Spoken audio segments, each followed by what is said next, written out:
Hey, welcome back to another episode of the Racing with Ryan podcast. I'm your host, Ryan Stevens. Got a good show for you here today. I'm glad to have you all tuning in real quick before we get into the program. I want to thank our sponsors. And, of course, big thank you goes out to our friends from Paramount Medical Billing, our anchor sponsor for this season, plus our friends at F&F Racing, Ken Copley, of course, Do All Lawn and Tree, and the Splish and Splash swim program as well. Appreciate you guys tuning in. Another podcast with no New Smyrna racing. Not because we rained out. It was actually a beautiful Saturday at the New Smyrna Speedway. Not a drop of rain all weekend, all Saturday. I was there from about 8 in the morning until about 10 o'clock at night. And it was warm. It was hot, but it was dry. Honestly, probably the nicest day we're going to have all of June. But that means that we got some great quarter midget racing in, because that's how I spent the weekend. As far as racing went, the Dixie Shootout Series was down here at the Little New Smyrna Speedway, and it's a hell of an event, man. I'll tell you, they packed 170-something cars in the pit area. I don't know, what is it, like 10 or 12 divisions of racing, and this is the future, man. This is how we get these kids up to the next levels, into late models, Legends cars, dirt cars, wherever they want to go with their career. I know a lot of the quarter midget kids that have gone to like micro sprints on the dirt side of thing. You know, I'm not gonna get on here and go, you know, race by race, result by result. But I do want to give the Dixie Shootout Series some love, and the Little New Smyrna Speedway some love here this week. And I'll tell you, it was an event that had a little bit of everything. I think I'm gonna call this episode like all the F's or something like that, because we had fires, we had flips, we had fights, we had frustration. I mean, all of it was kind of wrapped up into a big bundle. Honestly, there was a lot of things, I've been doing the quarter midgets over there for a long time, and there's a lot of things that happened on this day that I had never seen before, or things that you don't expect to happen multiple times. I mean, at one point we had 2 cars flip at the same time. At one point, we had a car go shooting down into the hot pit area from the racetrack. Unfortunately, we did have a couple of scuffles. Listen, it's a hot day out there. The competition is fierce. It means a lot to win one of these Dixie races.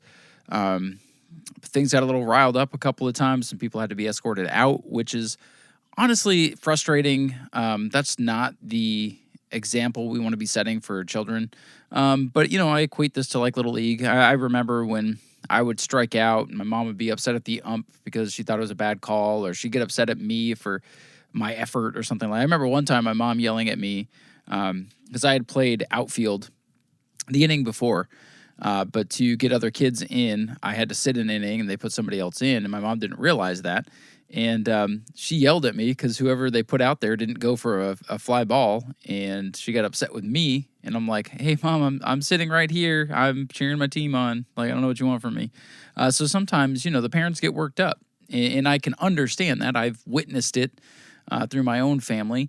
We all want our kids to succeed at the highest level, and it's easy. And here's the other thing. These parents are putting a lot of time, effort, money into making these cars go for these kids to give them a good experience. And it's easy in the heat of the day, in the heat of the moment, the heat of battle, to get upset and frustrated at another parent, especially. And here's the thing. I'm up on top of the, that stairway that's in the infield there. I'm on top of that. So I don't know what's said. I don't know what's getting things riled up. I don't know if the kids make gestures or have stuff to say that fires other people up. But people got fired up. And unfortunately, I think fighting at a thing like this, and I use the term loosely, whether it's actual fisticuffs, pushing, shoving, hollering, cocking your fist back, to me, in an event like this, anything like that is fighting. It's setting the wrong example to these kids who, honestly, they go finish a race on the track, and then they all go play football with each other, or they're eating popsicles together, or they're walking around watching their friends race. The kids are just having the time of their lives. That's one of my favorite things. In between races, if I'm just kind of looking around, I love watching the interaction between kids and sometimes between the parents too, and family and this and that. At the end of the day, it's a big community. But like I said, it is easy for things to get fired up. And, when these Dixie races are long, they're, usually 8 to 10 hours of being there. This one was exceptionally long. I feel like, I've done a lot of these Dixie races, and they're always a lot of fun. I feel like this was the longest one. And normally these are like in November, closer to the Little 500. This was the first one we've had that I remember in the dead of the summer. I think we've had one in the spring. The events kind of move around. The last couple of years, they've been more in the fall. So I feel like the heat, it gets to you. I was worn out. I got up Sunday. Actually, my girlfriend got to the house Saturday evening after I'd gotten back, and she took one look at me and goes, "You look exhausted." And I was. A day of standing up there announcing 52 some odd races, which I love to do. I love announcing the races. It gets tiring. It's frustrating when there's wreck after wreck after wreck and we can't get anything going, or there's false start after false start after false start. If I'm nitpicking, that was the frustrating part. We had a couple of races that just could not get going.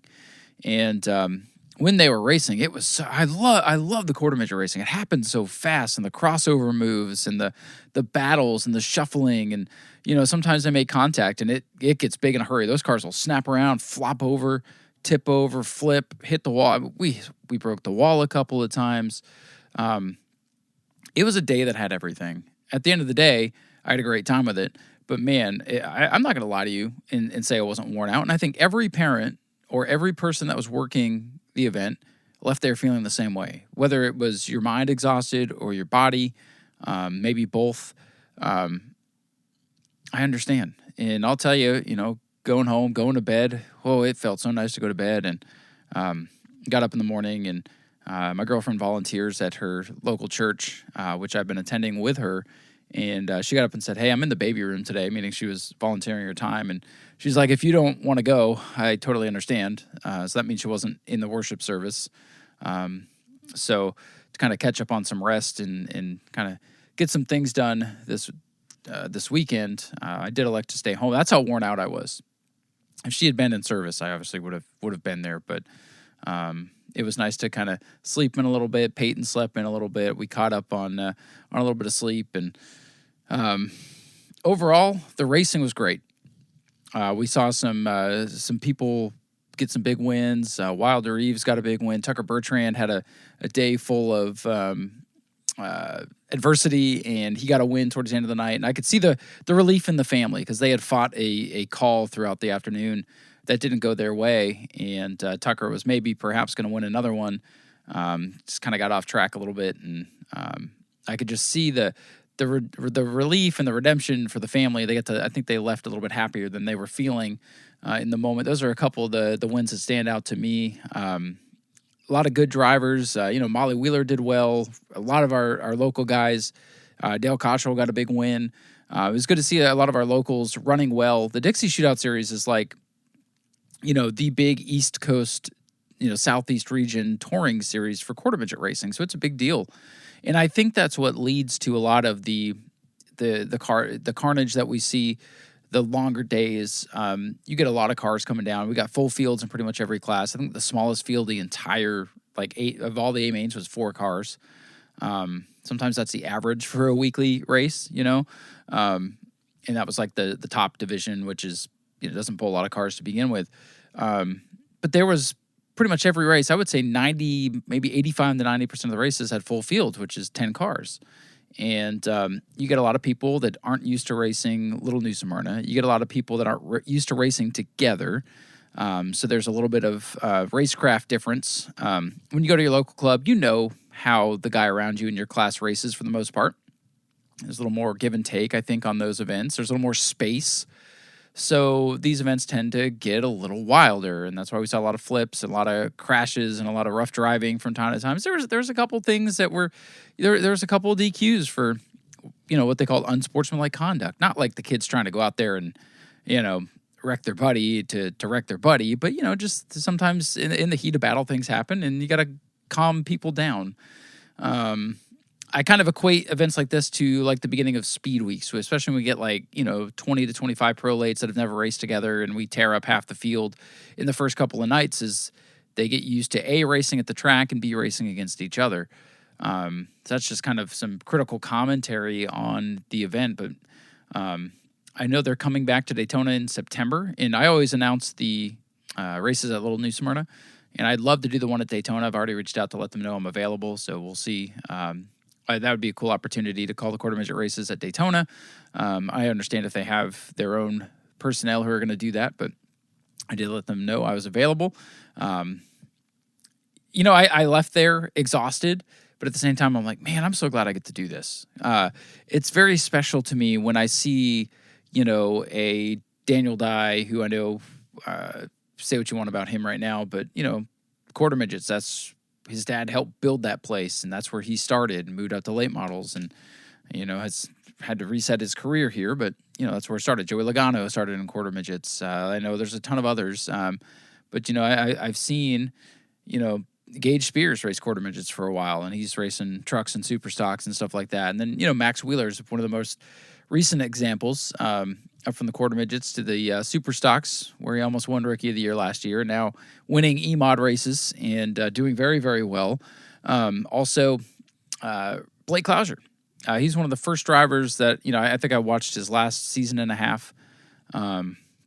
It's gone on to become a contender in anything he races, super stock, dirt car, or late model, doesn't matter.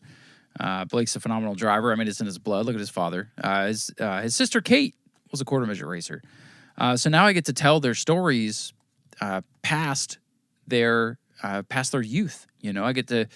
I'll tell you, watching Max grow up the last couple of years of quarter midget racing, I obviously had known his father and his family from racing modifieds at New Smyrna, and they obviously took some time off to focus on both Max and Molly getting into quarter midgets. And Max grew quick. And I don't mean just in size.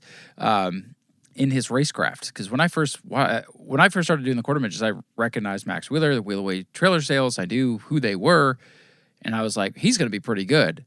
And I'll say he didn't struggle; he held his own. But it wasn't until a year or so after I started doing it that he really started to become a contender, and he really honed his craft and got very good at what he did. The Reeves family. Max Reeves, Rue Reeves, they were big in the Dixie Shootout Series and the Little 500, and they would come down to Little New Smyrna and just dominate.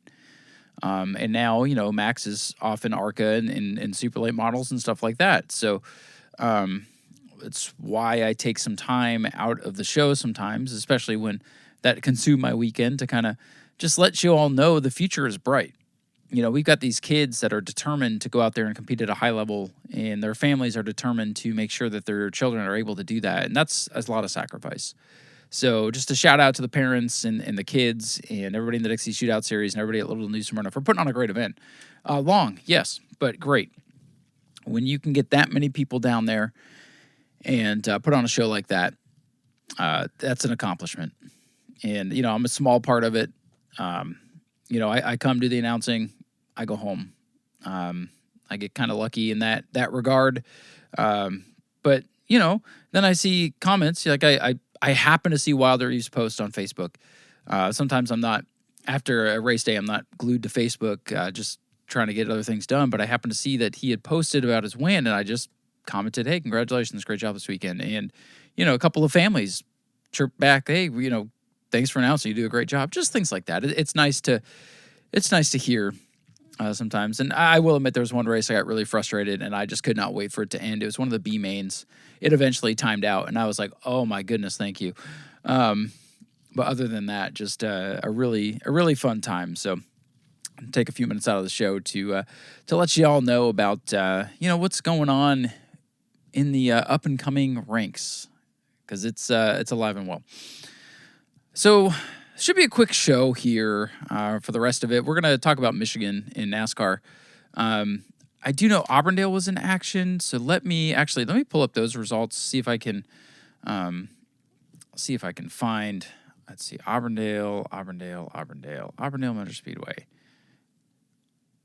They had super late models, so I just want to give you the quick rundown. Let me see if I can pull that up. I didn't even think about that when I was pulling up my pre-show. Here it is. When I was pulling up my pre-show websites, I've got all the NASCAR stuff up, but I did not think to pull Auburndale, but I have it now.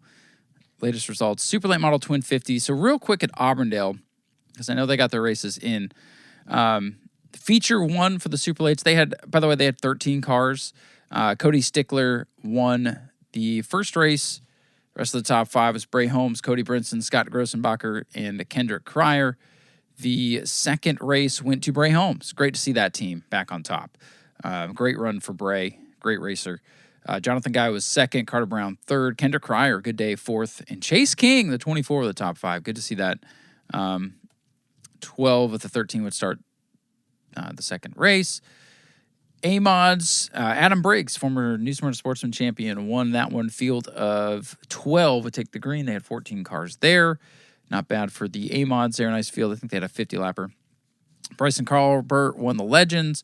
Nico Garano won the Crown Vics.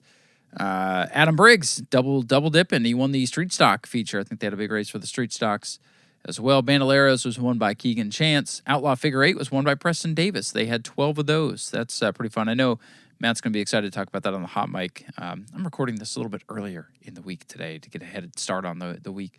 Cole Chance won Beginner Bandoleros. Rookie Crown Vics went to Jack Stratcher.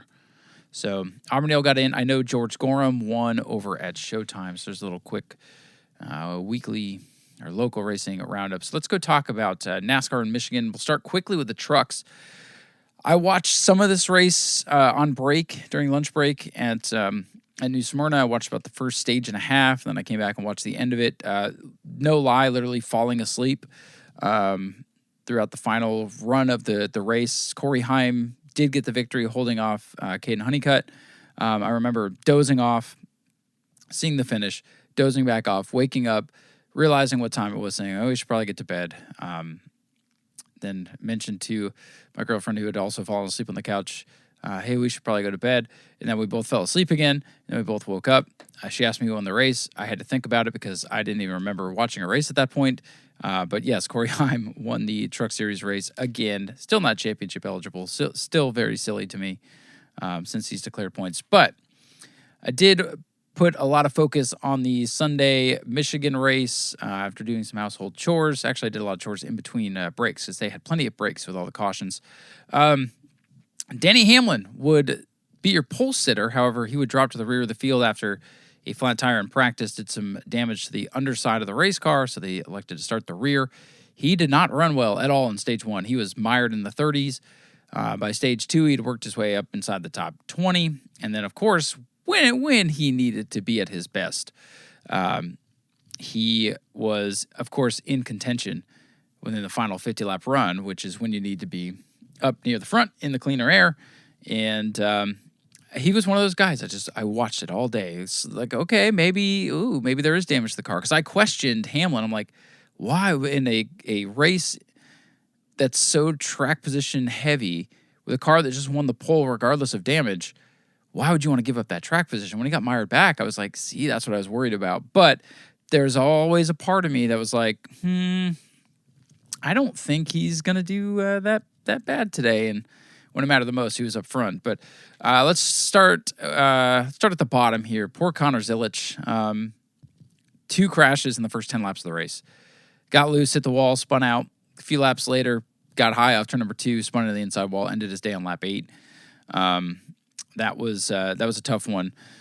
Those would be the first 2 cautions of the race. Then we had Brad Keselowski blow a tire. Then we had A.J. Allmendinger spin out. And then on the restart on lap 84, a big wreck. And you know what, guys? I was doing my 36 for 36. That's where you pick one of the chartered entries and you play that car. You pick one car per week. You can't use it multiple times. I had not used Tyler Reddick all year. He's had a great season. No DNFs. So I know how well he runs at Michigan. And I've already used Denny Hamlin. So I decided to use Tyler Reddick. And I picked Tyler Reddick for 36 for 36. And what happens? He gets wiped out on a restart that initially looked like maybe Carson Osabar had driven through the car in front of him trying to make a move. But if you go and watch that replay, the inside lane gets kind of stacked up. I don't know. Chase Elliott was leading. Larson was on the inside, the front row. And Larson kind of stumbles a little bit, maybe trying to get in line behind the 6. Maybe there's no radio communication to prove that theory. But it kind of jumbled the inside line up a little bit. And it was kind of a domino effect. And so I think Hocevar kind of gets a Gets a little bit of a pass, but given his history, it's easy to just be like, oh, the 77 wrecked everybody. But it triggered a big wreck. Took out Tyler Reddick, went spinning into the inside wall and then came up the track and got absolutely tattooed by Austin Dillon. So those two guys were out. A ton of other cars were involved. Christopher Bell was in it. I bet Bell wishes he was in it a little bit more, given what happened to him about 50 laps later. But yeah, big wreck here on the restart. Says it involved the 3, the 5, the 11, the 22, the 23, the 42, the 45, the 54, and 77. Then Brett Keselowski would have another accident to bring out a caution. Then we would end stage 2. So that's already 1, 2, 3, 4, 5, 6, 7, 8 cautions in the first 2 stages. And we would go back racing. 38 would blow a tire after 16 laps of green. And poor Zane Smith was having a great run too. And then he was out of it. And then lap 149, shortly after a restart, big crash here that led to a 20-minute red flag. Chase Elliott got loose on the bottom. Said he was trying to let the car spin out, but it hooked. And when that car hooked to the right, he caught Christopher Bell in the wheel well. And Bell's car kind of, it left his tire left the speedway, if you will. The car kind of caught just a little bit of air, so it just instead of skidding up to the wall, it shot into the wall. And it was one of those hits, you see it and you go, oh my God. And Peyton had just woken up from a nap, so she was still kind of foggy-headed, and she was standing right next to me, and I saw the wreck happen, and I was like, oh my goodness. And she was like, huh, oh my gosh, Dad, what? And I'm like, look. And then she saw it was Chase, and she wasn't happy about that. But Elliott and Bell crashed a ton, and obviously some data has come out on the Christopher Bell incident. He's got a broken wrist, but he's still going to compete in the upcoming races, so he's not going to be sitting out. Obviously banged up, but it has been recorded as the hardest hit in the next-gen era. So since 2022, the hardest crash we've had in this particular generation of car. Probably one of the hardest hits recorded ever. It was massive. Glad to see the car held up. Glad to see that, he wasn't hurt worse. So, and I'm glad that he's able to tough it out. I'm sure he'll have a relief driver if the pain is too much. He can at least start the race, keep his points, because he is struggling to stay in the top 10 here. So that was a rough one. Just glad to see everybody's okay. But that was one of those hits that make you go, oh boy. And then about a lap later, we had a 1, 2, 3, 4, 5, 6, 7, 8, 9, 10 car crash on the front straightaway. Ryan Preece was caught up in it. A lot of the back markers here. Vin Gisbergen was caught up here. Josh Berry continues to have bad luck. He was involved. McDowell was involved. Stenhouse involved. So another big wreck. And then the final 39 laps, lo and behold, the longest run of the race, 39 laps. The race did end with a clean green run, the longest of the day. And boy, it was cool to see some of the guys up front. Carson Hocevar and Daniel Suarez, teammates, were kind of battling, and Denny Hamlin's lurking back there in third and just ate their lunch, gobbled them up, passed them both. And then Hamlin would go and win by 11.11 seconds. Fitting. Kind of a tribute there to Ned Jarrett with the 11, because Ned Jarrett, who passed away of just natural causes. Sad for sure, but a nice, great honorable life for Ned Jarrett. So we wish their family the best. A lot of sad moments this year, but Ned was awesome. So kind of cool to see the 11 win for him, and then Denny Hamlin's tribute to Kyle Busch there on the front straightaway as he tied him in career wins was pretty touching. Hamlin's not my favorite guy, but you just can't. He's just great right now. He's looking like Kyle Larson did a couple of years ago. Just, you can't count him out. Always a threat. Could theoretically already have 5 or 6 wins this year with the way that car's run. He's lost about as many that he's been in contention to win as he's actually won. And there's been a couple races that he maybe shouldn't have won. So things are starting to stack up in his direction. So, he was involved in that restart crash. He was spun out and nobody hit him, luckily for him. But Hamlin wins by 11 seconds to get the win. And with Reddick crashing out and Hamlin winning, the points battle is about 50 points. We're going to take a look at the points in the 16, which is coming up here in just a few minutes. But, wild race. Record cautions for Michigan with 11. But let's look at the top 10, and then we'll get the notable finishers here, and we'll go take a look at the points. And we'll talk about the Racing with Ryan podcast fantasy league and get ready for this weekend. Hamlin, your winner, third win of the season. Back-to-back wins for Hamlin. And Eric Jones, who ran a great race in the Legacy Motorsports car, second on pure speed. Great run for him. Bubba Wallace gets the monkey off his back with a great third-place run. Kyle Larson comes home fourth. Kind of a quiet day for Larson. Led only 4 laps, but gets a top 5 finish. Larson continues to knock on the door. I think he gets a couple wins here soon. Carson Hocevar, top 5 finish for the driver who led 21 laps there. Daniel Suarez continues to have a great season, a great 6th-place run. No strategy, just pure speed for Suarez there. Joey Logano with a much-needed good run. He finishes 7th. Ryan Blaney is 8th. Chris Buescher is 9th. And Chase Briscoe with a quiet but needed top 10. Other notables, shout out to Cole Custer in 12th. Riley Herbst 13th. Ross Chastain had a bad day, but ended up 16th. So it's pretty good. William Byron, this is concerning, back in 18th. 24 has not been as good as it should. Huge shout out to the 44 team, the 44 NY racing car. J.J. Yaley, 21st. That's an incredible finish for that team. First car 1 lap down. Great run for them. Cody Ware, kudos to him, 23rd as well. He was involved in the big wreck at the end. Ryan Preece, though, 28th. That's going to hurt his points bid here. Shane Van Gisbergen, 30th. Christopher Bell and Chase Elliott, 31st and 32nd after that massive crash. Zane Smith, 33rd, had a good day going. Brad Keselowski, 34th. Tyler Reddick, the points leader, his worst finish of the season. Of course, the week I pick him to win, he crashes out.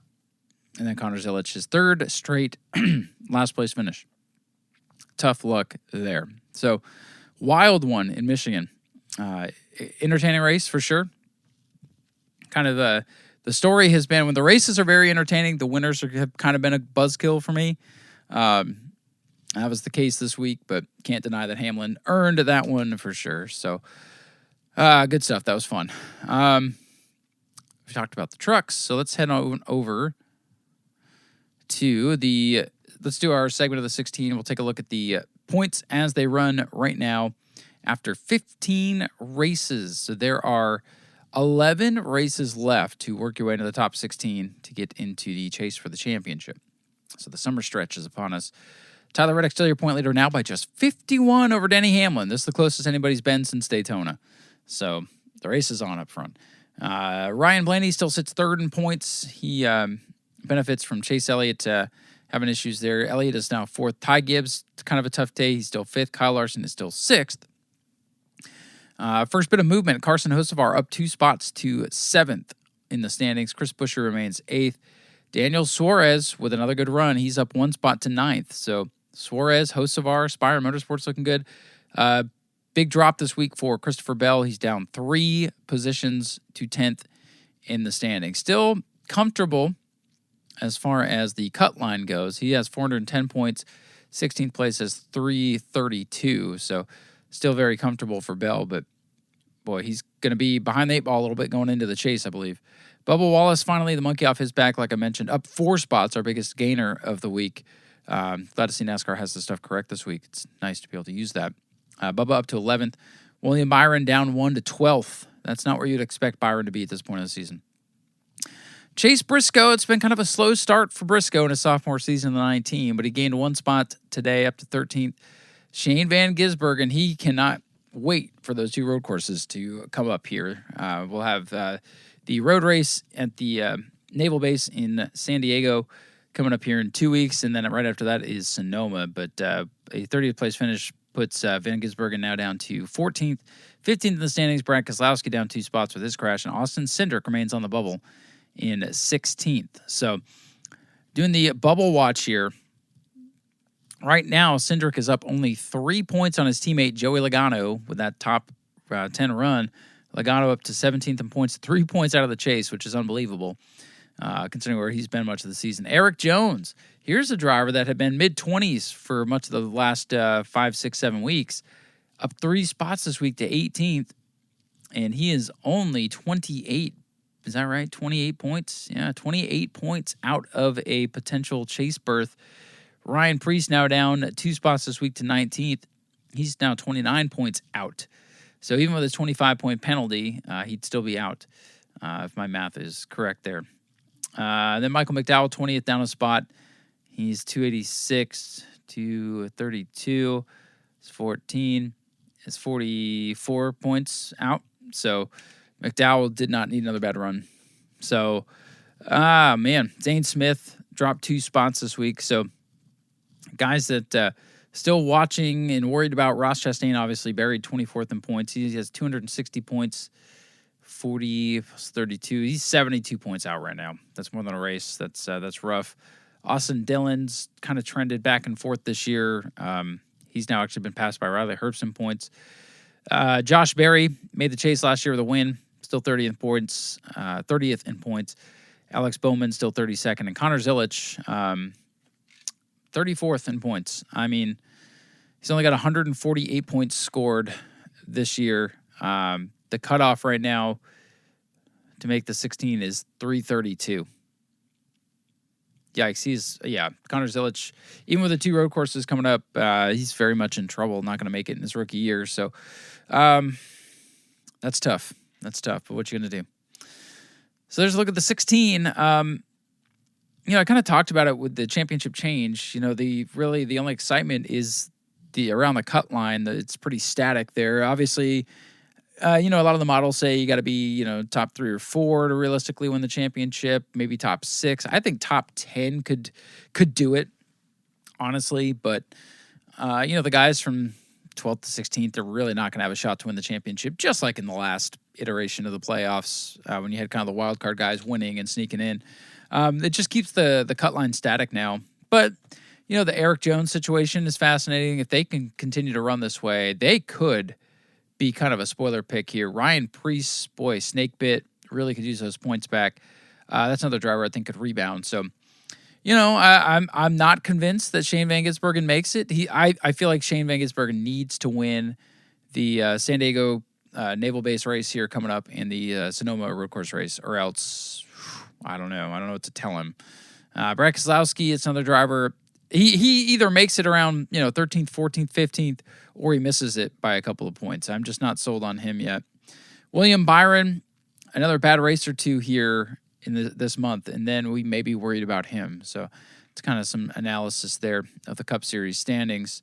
Then I want to go pop in and take a look at the Racing with Ryan podcast league. Man, my team, my goodness. Let's see. Yeah, I left Hocevar on the bench. Should have swapped him for Reddick, obviously, but just didn't happen. Sure, I did not do well, but let's take a look at the standings, shall we? Standings. Bad week to have... Oh, no, that's the wrong thing. Bad week to have Tyler Reddick in your fantasy lineup. I hate this NASCAR website. I'm not going to turn off my ad blocker. I'm just not going to do it. There's a new challenge in the podcast, or in the fantasy section of the NASCAR website. Sorry, this damn ad blocker thing keeps popping up and throwing me off. All right, league overall standings, right? We want league. Okay, Michigan. How'd we all do at Michigan? Big Willie. Big Willie gets the win this week. Congratulations to him. God, I'm telling you. Big Willie wins it. 8 Ball Racing, second, tied with Zach's Dodge. Cole Trickle, fourth. 76 Motorsports, fifth. Sixth for Bob's Fords. Yours truly tied with Bomber 93 for seventh. Richie Petty was ninth. 10th for Tyler Vickery. So that's their top 10 this week. I should have paid more attention and swapped the right people out, but it's just not the way it went this week. Overall standings. Obbs Trackhouse continues to dominate. He has almost a 100-point lead over 8 Ball Racing. Bob's Fords is third. Cole Trickle fourth. Zach's Dodge fifth. Yours truly is sixth. Stafford Sire Motorsports seventh. Eighth for Richie Petty. Bomber 93 and 76 Motorsports rounding out our top 10 there. Give you a couple of fantasy suggestions this week. Not that mine always pan out, obviously. I'm right smack dab in the middle of my league, so my advice is very average based on this. But Toyotas. Another tough track that's tough to pass. Speed matters. Your Hamlins. I think Larson's going to be pretty good this week. Maybe take a risk on Eric Jones. I think he's proven he's pretty good. I think, maybe a Blaney, a Logano could sneak you out of top 10 this week. Maybe a Cindric.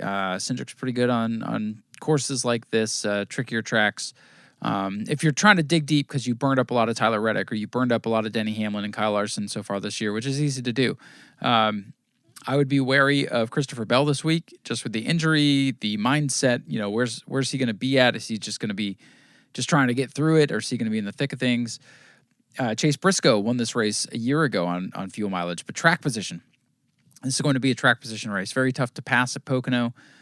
This car does very well when there are multiple lanes. Pocono is obviously turn 1 and 2, you can fan out a little bit. The tunnel turn, you got to be single file. Turn 3, with it being so flat, down on the bottom, there's no outside groove there. So very, very tough to pass. Turn 1 and restarts are going to be your passing opportunities. So obviously it's going to be a fight for positioning on the racetrack. The last pit stop will probably determine a lot. The last restart will determine a lot. Will that be at the end of stage 2? Will that be with 5 to go? We don't know. This was kind of a fuel mileage race last year. Could very well be this year as well. I think that makes it interesting enough. This is not going to be a barn burner of a race. There will be moments, I believe. There could be spins, could be wrecks. Pocono, it's fast, it's tough. You hit something here, it's usually big. So the race could have moments, but don't expect a ton of passes for the lead. Don't expect side-by-side racing all day long. Expect a lot of strategy. It's kind of like a road course race that goes in with all left turns. So it's kind of what we're looking at. High-speed road course with all left turns. So think of it like that, and then we go into San Diego and Sonoma to fill out the June stretch here.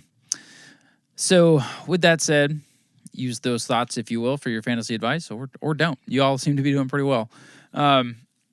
But New Smyrna, back in action this Saturday. We do have the War on 44. Big race for the Super Stocks versus the Pure Stocks, which honestly, the Pure Stocks now, with the rules that we have been eligible to race here all season long. So it's not like this is the only opportunity. It's a big race, so we hope they come out. But Pure Stocks are technically legal. You just have to claim your track rules. I'm not sure how many cars we're going to get. I have opened registrations. Only 2 people have taken the time to fill those out. I know there will be more than 2 cars. Will there be any the outsiders? I don't know. They probably don't care. I just don't know how else to put it without being fake. So it is what it is. We'll go have fun with it. Bomber A's are on there this week too, right? Bomber A's, ground pounders, and trucks. So it'll be a fun night. Hoping to get back out there, have some New Smyrna to talk about this weekend. Plus, we'll recap Pocono and whatever else has happened in the world of racing. So until next week, thank you guys for listening. Always fun to get on here and talk some racing with you. Thank you to our sponsors, of course, Paramount Medical Billing, F&F Racing, Dual Lawn and Trees, Splish and Splash, Swim Program, and Ken Copley. Thank you all for your support. We will be back next week with a show, one way or another. So please take care. Get out there, support your local short tracks, and vroom vroom on.